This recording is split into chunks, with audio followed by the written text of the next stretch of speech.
Hi, everyone. Welcome to week 14. This week, we are going to be reading letter from Birmingham Jail, and we're going to be doing peer review. So let's talk about it. This letter from Birmingham Jail activity, I just really wanted you to read it. I think a lot of people have read this before, but they haven't read the whole thing. Like they've read an abridged version of it or just a section of it. So I wanted to give you a chance to read the whole thing. And why I wanted you to read this is because this is a really, really good rebuttal argument, and that's what we're writing for this paper. And so you can really pay attention to things like the types of examples that King uses, or especially I think the structure of his argument could be really helpful for thinking about how would you write a rebuttal paragraph.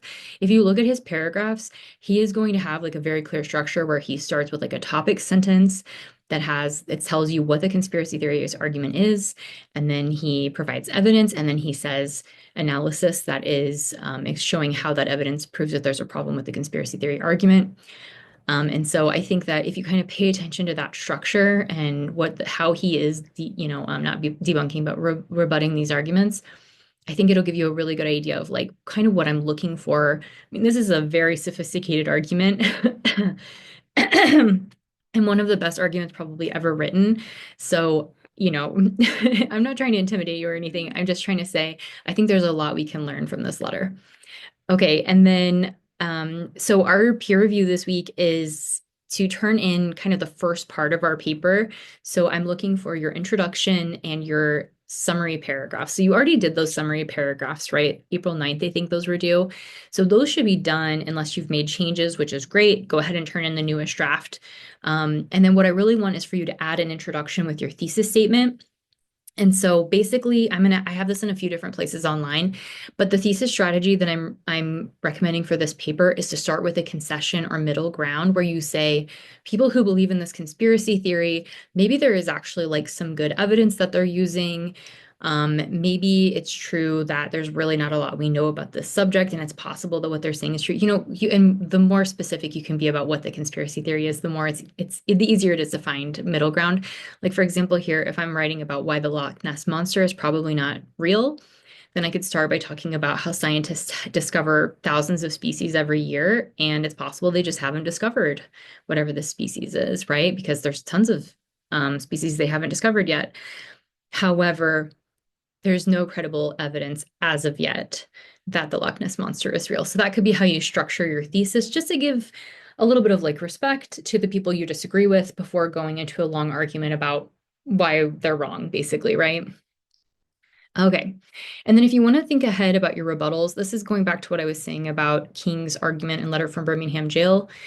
You can look at how the structure is that I'm recommending for these rebuttal paragraphs. You start with a topic sentence where you paraphrase or quote from the conspiracy theory argument. You provide specific evidence, make sure it is specific, like a quote, data, a fact, a definition, a real life example, a cognitive bias, or a fallacy that you're going to be talking about. And then you create a connection between that evidence and the topic sentence to explain how the evidence shows that there's a flaw in the conspiracy theory argument. And then a transition, you'll want to just transition to the next paragraph. And I have a resource down here on different types of transitions that you could use. A lot of the ones that we're probably going to be using on the paper is kind of like another, you're adding. So you'll be like another argument from the conspiracy theory, or another piece of evidence that they tend to use is whatever. So don't feel like you have to overthink it. It probably is just like, I'm going to move on to another piece of evidence that they use, basically. Don't use I, though. And then finally, I wanted to share these slides with you. I'm not going to go over everything because it is a lot, and a lot of it's written down. So you should be able to kind of read it on your own. But this has a lot of information about what I'm looking for in the paper, including that thesis statement strategy we were just talking about. Here's another example, just to kind of give you like another, sometimes it's helpful to have a couple of grounded examples to get the concept. And at least for me, I'm not great with abstract ideas.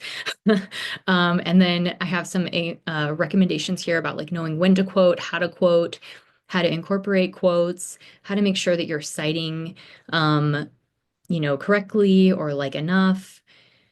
How to incorporate paraphrases. Make sure that even if you're paraphrasing, your paraphrases and your quote should be specific. They should include specific evidence. Don't include quotes and paraphrases just for the sake of including them, or that make generic statements. You want them to have evidence that you'll be able to point to that feels concrete and specific. So for example, here I have, I incorporated book titles of books that have been challenged in 2023.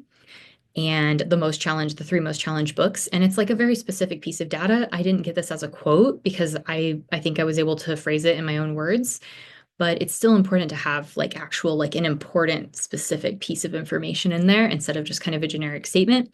So make sure that you're doing that too. I'm going to be looking for things like specific numbers and data, details that most people wouldn't know off the top of their head, and ideas and examples that you didn't think of. It's also okay if you do think of one.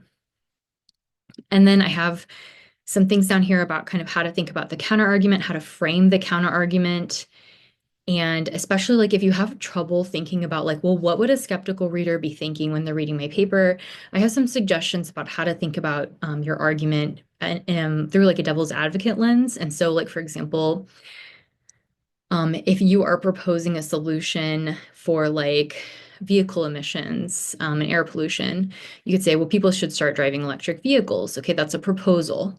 And then you would know that probably the most likely type of counter argument you're going to get for a proposal argument is going to be that it's impractical. And so then you can kind of anticipate like, okay, what are they going to say is impractical? Is it that electric vehicles are too expensive for people to buy? Is it that there isn't enough infrastructure yet for, you know what I'm saying? So it's like you can kind of anticipate if you think about what types of arguments are most common. Okay, and then at the very end here, I do have some information going over letter from Birmingham Jail. So if you were like, taking it in, it feels like a lot. It's the end of the semester. There is an outline down here that should help you kind of think through it structurally, okay? All right, everyone, I hope you have a great week. Good luck with your writing. Please let me know if you have any questions or if you'd like help like finding sources or writing your thesis or anything like that. If you'd like feedback, I'm here for you. And I hope you have a great week. Bye.